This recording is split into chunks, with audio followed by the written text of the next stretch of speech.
vai ter um dia special para que nós está cerrando a escola, ano escolar, e nós temos agora aqui 8 lunas que nós abrimos de novo nos branch que na San Nicolás, porque durante a Covid nós concentramos turnos nos trabalho for de centro de operação que estava da Dakota. Dus agora aqui nós aqui nang sentang que nós está abrindo já luna para já viernes de 8 para 4 nós está a necessidade nang da comunidade de San Nicolás mais que nunca. E nós queremos fazer algo especial para muita nang. Bom, eigenlijk full para riba de brug. Nós estamos mobilizando assim na hobby para sobra que nós está cobrindo for de sabana basura até de vuist.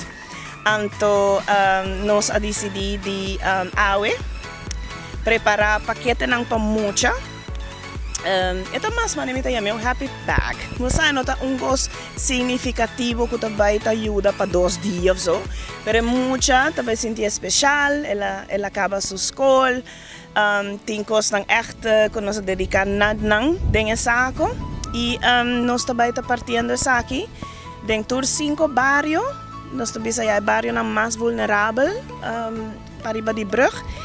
Y nos está viendo que no solamente auto de Rode Kruis, pero auto de voluntario na isso não qualquer ajuda, pues son más auto nos tinta mi hop, son 5 sem saco para parte. Dus se tu rende ajuda com um auto, não turta bike gedeelte, então nós temos por exemplo grupo de 4 autos que tem barrio.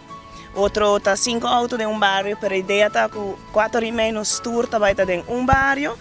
E nossa parte flyers com invitação para muita não que me lança também quando não espera a chegada de Cruz Coral Bichita e nós temos parte central de barrio onde não por bem e nós temos para donar uma tarde contento e nós temos alguns sponsors também que ajudam nós com isso aqui então muito não tendo algo caliente de comer não tendo echt special treat então assim nós espera de donar uma tarde contento.